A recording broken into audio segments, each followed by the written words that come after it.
cabeza de ese rey. ¿Por qué funcionó como una espada de Damocles? Esas 250 vacancias las ocupan con jueces subrogantes y precarios, que están a tiro de decreto. Si a alguno de esos jueces se les ocurre investigar al poder, lo rajan.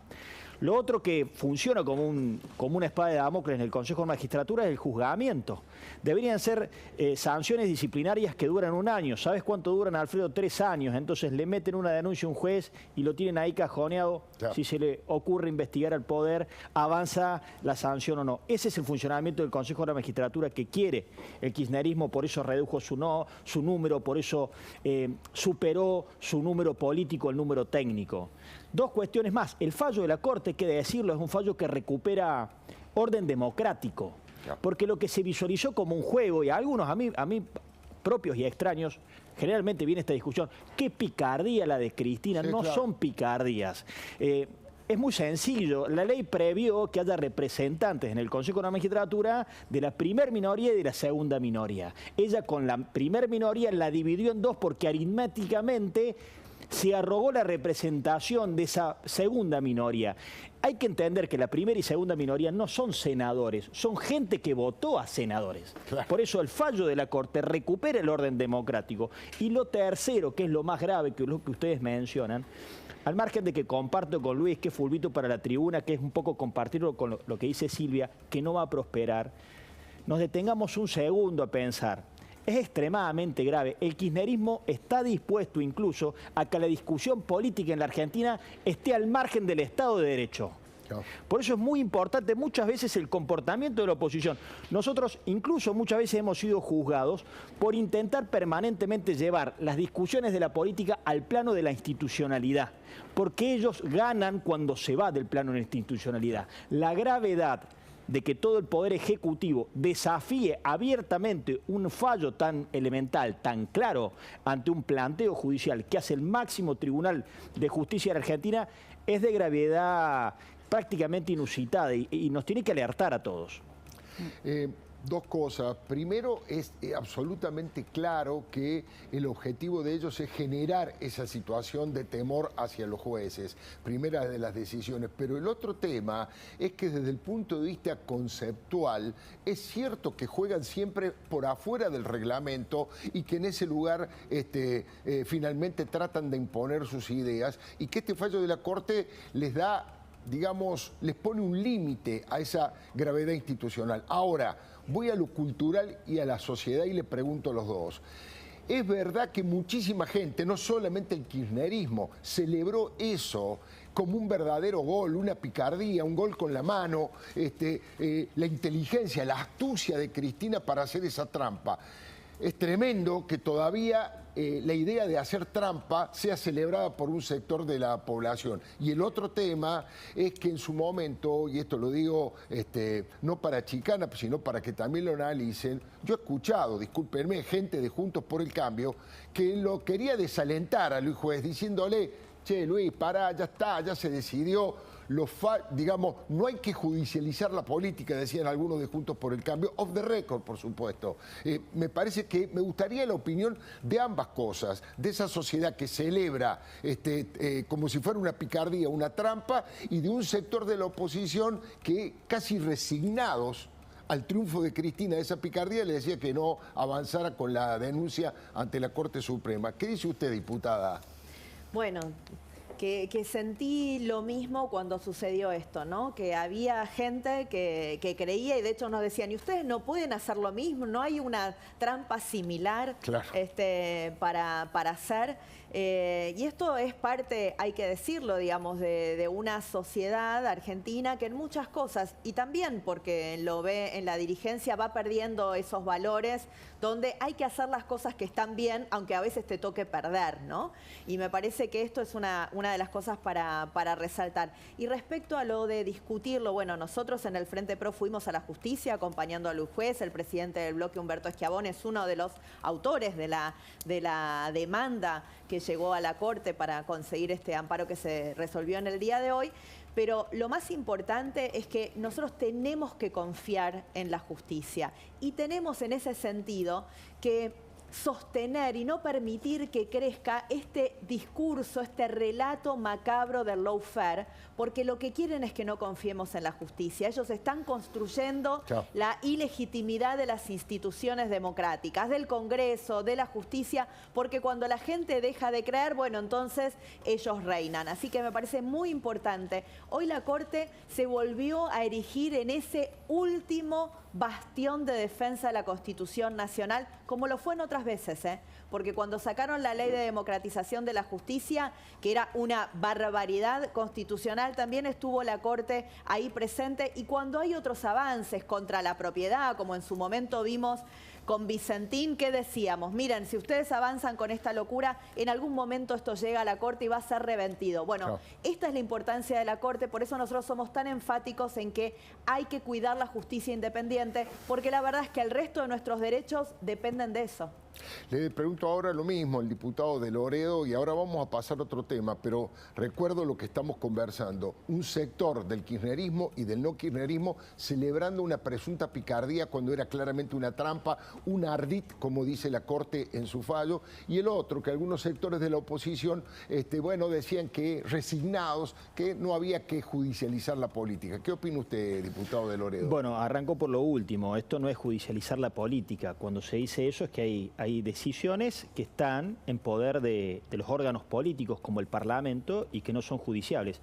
Este es uno de los casos como más, te diría, de pizarrón, de ejemplo de profesor de Derecho Constitucional, de la necesidad de la intervención de la Corte Suprema y del Poder Judicial, porque es en resguardo, esto es lo que no se termina de entender, del Congreso de la Nación, porque quien se vio, ¿qué es el Congreso de la Nación si no es la representación del pueblo que eligió a sus representantes por el voto directo? Entonces, es una participación necesaria en defensa de la democracia y en defensa justamente del órgano político por excelencia que es el Congreso de la Nación Argentina. Entonces, me parece que el que pensó una cosa distinta, primero que está totalmente equivocado y es un desconocedor de lo que dice nuestra Constitución. Y el problema cultural es el problema que subyace, Alfredo, que es el que vos preguntás. Y es el más grave, porque Argentina, al final del día, lo que tiene es un problema de naturaleza institucional, no es un problema económico, no es un problema de otra índole, administrativo, ni siquiera ideológico, es un problema de naturaleza institucional. Eso ya lo han dicho autores premiados, ¿no? Como ¿por qué fracasan los países? Son instituciones extractivas o instituciones inclusivas. Y Juntos por el Cambio, en su propuesta, que no es una propuesta de naturaleza electoral, es una propuesta cultural. Nosotros tenemos que representar a una sociedad que quiere volver al apego de la ley, en una Argentina absolutamente anómica, en donde para defender los derechos de los laburantes tenés gremios corporativos que entran a las trompadas en una pyme, que para desalojar una ruta, en vez de la fuerza del Estado de Derecho, tiene que venir una barra brava y desalojarla. Que para recuperar la propiedad privada, nada, se deja avanzar a pseudos pueblos que dicen ser originarios y que toman tierras y que después el presidente las legitima. Entonces, me parece que nuestra propuesta, esté más de moda, Alfredo, esté menos de moda, siempre tiene que ser saber hacer pedagogía y explicar que Juntos por el Cambio es la recuperación de la institucionalidad y las reglas claras en el país. Muchísimas gracias. Hablando de Juntos por el Cambio, no ha sido un día muy especial y muy particular, tanto para el PRO en particular como para Juntos por el Cambio. Hubo reuniones sumamente importantes que Débora Plager ha seguido rigurosa y minuciosamente y ahora nos va a contar qué es lo que pasó y hacia dónde marchan. Bueno, quizá la más trascendente porque ha sido cara a cara fue el desayuno de la mañana, ¿no? Donde finalmente Patricia Bullrich, Horacio Rodríguez Larreta, Mauricio Macri, junto con otros referentes del PRO, como María Eugenia Vidal, bueno, ahí lo vemos a Schiavone en la foto, a Pinedo, también estaban Ritondo y Santilli, se reunieron con la finalidad de bajar las tensiones. Fueron muy cuidadosos todos los que participaron del encuentro en el diálogo, digamos, en off con los periodistas, en remarcar que había sido una reunión en buenos términos, que habían, digamos, dedicado buena parte de la misma a hablar de la situación económica de la Argentina y que, bueno, tanto Bullrich como Larreta estuvieron sentados prácticamente uno al lado del otro, bajándole la tensión a los cruces de las últimas semanas. Si querés, primero vemos lo que dijo Patricia Bullrich respecto de la reunión y después te cuento algunos datitos, tanto del encuentro de la mañana como del Zoom que hizo Juntos por el Cambio en la tarde. Una muy buena reunión, excelente reunión. Hemos advertido a Massa que haga lo que tiene que hacer porque nos está dejando una bomba. Hemos planteado y ratificado la unidad de Juntos por el Cambio y hemos establecido un mecanismo de coordinación entre los precandidatos del PRO en temas de campaña y comunicación.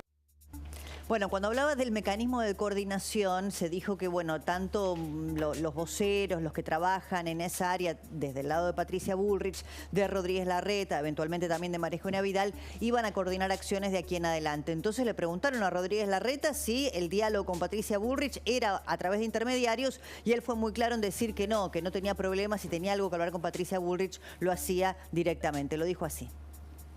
¿Tiene miedo porque la unión de Juntos por el Cambio? Se aburre, incluso hay alguna información que está saliendo ahora que como que se van a poner intermediarios para su relación. ¿Esto es así? Intermediarios no, yo hablo directo con ella. Algún tema puede haber pasado que digamos que lo sigan otra gente del equipo, ella pone a alguien, yo pongo a alguien, eso es natural. Pero no es que necesitamos intermediarios en la charla de ella conmigo, ¿no? No. Bueno, esta nota se la daba Jorge Rial minutos después de salir del encuentro. Él se fue unos minutitos antes, se exculpó diciendo que tenía un compromiso personal familiar y remarcando que no iba a haber intermediarios en el vínculo. Lo más llamativo para mí fue, primero, que decidieron en el comunicado poner el nombre de Sergio Massa, ¿no? Un dato, si querés, adicional, que Massa tiene un vínculo personal de muchos años con Horacio Rodríguez Larreta y el PRO decidió en la redacción del mismo, en la que, según la foto que vimos, estaba ahí Patricia Bullrich leyendo con mucha atención lo que iban a comunicar luego, pusieron específicamente que había preocupación respecto de la gestión de Sergio Massa en el Ministerio de Economía y de la bomba que le dejarán al gobierno que viene. Digo, Sergio Massa está nombrado en el comunicado y tiene un vínculo personal muy cercano con Horacio Rodríguez Larreta. Y también Ritondo, cuando leyó el comunicado y habló con los periodistas brevemente, dijo, bueno, Macri no dijo si iba a ser candidato, tampoco se bajó de un lugar al que no ha subido aún. Los candidatos o los precandidatos por ahora son Patricia Bullrich, Horacio Rodríguez Larreta y alguien más. Mirá. Lo primero decir, si la reunión fue buena, fue muy buena reunión. La honda preocupación por la situación económica, creemos que Massa no se está haciendo cargo de los cambios necesarios y ya hemos advertido y reiteramos que se está construyendo una bomba económica hacia el futuro. Ratificamos nuestro compromiso por la unidad del PRO y de Juntos por el Cambio, para garantizar las transformaciones que el país necesita. Y hemos establecido un mecanismo dentro del PRO para coordinar entre los precandidatos para que se eviten tensiones innecesarias. Los candidatos hoy a presidente son Patricia Bullrich, María Eugenia Vidal y Horacio Rodríguez Larreta. ¿Macri descartó? ¿Cómo se calman las No descartó, nunca dijo, no está calmada, esto es el comunitario, la reunión muy buena. Muy buena reunión. ¿Ritondo confirma que Macri no será candidato? Nunca dijo que quería hacer. Bueno, la incorporó a María Eugenia Vidal y digo que son datos a tener en cuenta, pues Ritondo es el precandidato a gobernador en la provincia de Buenos Aires por Macri, está Santilli que responde a Larreta y ponerla a María Eugenia Vidal es una manera también en una eventual interna de fragmentar el voto con Horacio Rodríguez Larreta y dejar en todo caso a Patricia Bullrich como depositaria de los votantes de Macri si es que Macri decide no competir. A la tarde hubo Zoom, Juntos por el Cambio, ahí tenías la representación de la coalición cívica del radicalismo, por ahora calma. Bueno, muchísimas gracias, Débora. Vamos a aprovechar la presencia de Rodrigo de Loredo y de Silvia Los Penato, obviamente para preguntarle de esto, pero antes quiero que vean, quiero compartir con ustedes esta suerte de sincericidio que ha hecho el diputado Santoro, el diputado Leandro Santoro, respecto de cómo se ha armado este gobierno que en algún momento Alberto Fernández llamó el gobierno de científicos, el gabinete de científicos, se atrevió a decir Alberto Fernández. Fíjese de qué manera se fue armando el rompecabezas de este gobierno, según confesión, a confesión de parte, relevo de pruebas. De hecho, ¿vos te acordás que se decía Santoro va a ser viceministro, jefe de gabinete, vicejefe de gabinete? Cuando hay un punto donde se gana la elección y vos te das cuenta que todo lo que pasa después que se gana la elección son posicionamientos personales de todos. ¿Me contás algo sincero desde tu corazón? Sí. ¿Vos pensabas que podías ser ministro? Sí. Me dice, bueno, hablar con Santiago. Bueno, nada, yo estuve 100 días sin hablar con él. ¿Y lo hablaste a Santiago? Llamé a Santiago, me quisieron, me dice, bueno, no nos dijiste nada. Bueno, está bien, no tengo nada que decir. Me dijeron, bueno, te armamos una subsecretaría, una secretaría. Ni en pedo, le digo. No, porque hay tareas que vos podrías armar, buscamos un... Le dijiste así, no, olvídate. Ni en pedo. Le dijiste así ni en pedo. Sí, claro. No, aparte no podés andar... Pero que voy a venir acá... A rogarte, a pedirte, tiene que salir de vos. No, pero además yo no quería que después me buscaran un lugar en el Ministerio de Trabajo. Digo, no. Algo que tenga que ver, que yo le pueda... No, que no es que esté buscando laburo. Bueno, me parece de una gravedad la forma en la que hablan y comentan. Por eso le puse sincericidio, ¿no? No tendría que haber llamado. ¿Qué quería ser? ¿Ministro, viceministro, secretario? Si no te armamos una secretaría. Y a eso le llamó gobierno de científicos. ¿Por qué hacen este tipo de barbaridades y tener un gobierno eficiente es útil para ellos, además de para el país? ¿Por qué cometen esta torpeza de mala praxis? Bueno, creo que ahí Leandro se relajó en la entrevista. Pensó que estaba tomando un café e ilustró pedagógicamente lo que es el gobierno. Una positiva para él que no agarró ese lugar, digamos, ¿no? Una negativa para él es que es uno de los últimos que empieza a retirársele, digamos. Leandro Santoro era como un hombre del albertismo. Sí. Es kafkiano el gobierno, digamos. Kafka, el escritor checoslovaco, tenía por lo menos 3 obras célebres, ¿no? 2 vinculadas a la burocracia. El castillo y el proceso, y una vinculada a la metamorfosis, que es la transformación en cucarachas. Claro. Y ahora huyen como cucarachas, digamos. Ver a Cristina en un acto diciendo vamos a volver, cuando están gobernando ellos, o acabo de actualizar a Alfredo con datos del presupuesto, sigue teniendo el 80% del presupuesto manejado por Cristina Fernández de Kirchner, y en los actos dicen que van a volver del gobierno que ellos llevan adelante, es decir, han renunciado todas las banderas menos las cajas. Entonces hay un proceso kafkiano de metamorfosis. Huyen como cucarachas. Perdón si es una actitud extremadamente cobarde. Mira que a los radicales nos ha tocado ir... Que nos vaya mal, Alfredo, ¿no? Sí, claro. Pero es difícil encontrar radicales que no se hagan cargo sin beneficio de inventario de todos los errores, con nuestras diferencias y nuestras pluralidades. Huyen como ratas, huyen como cucarachas. Y la otra perspectiva es esta otra perspectiva kafkiana, este entramado burocrático. Fíjate vos, le crean una secretaría, el Estado es propio, es un andamiaje laberíntico interminable. Fíjate vos lo que hace Sergio Massa, y yo celebro que el PRO lo ponga en sus comunicados, sí, porque es muy importante ir elucurándolo, el plan ganar tiempo de Massa. Claro. Al final hace lo mismo que venía haciendo Guzmán. Te voy a dar 3 datos muy ilustradores. No es que nosotros creamos que Rubinstein de pronto entiende que estas decisiones solucionan la economía. Acaban de crear un nuevo dólar. Con él van 22 dólares a 22 actividades distintas. ¿Sabes cuántas actividades están nomencladas en el INDEC? 1.500 actividades ahí en la economía argentina. ¿Llegarán a 1.500 dólares? Claro. Dicen que van a controlar 1.500 precios de productos en un supermercado. ¿Sabes cuántos productos promedio tiene un supermercado? 50.000 productos. Dice que Tombolini va a controlar 13 empresas de las grandes para ver cómo forman sus precios. ¿Sabes cuántas empresas tiene Argentina? 500.000 empresas. Son 15.000 las grandes, 35.000 las medianas. Es decir, es kafkiano. Es una burocracia interminable, es tapar el sol con las manos, son soluciones que no resuelven nada, soviéticas.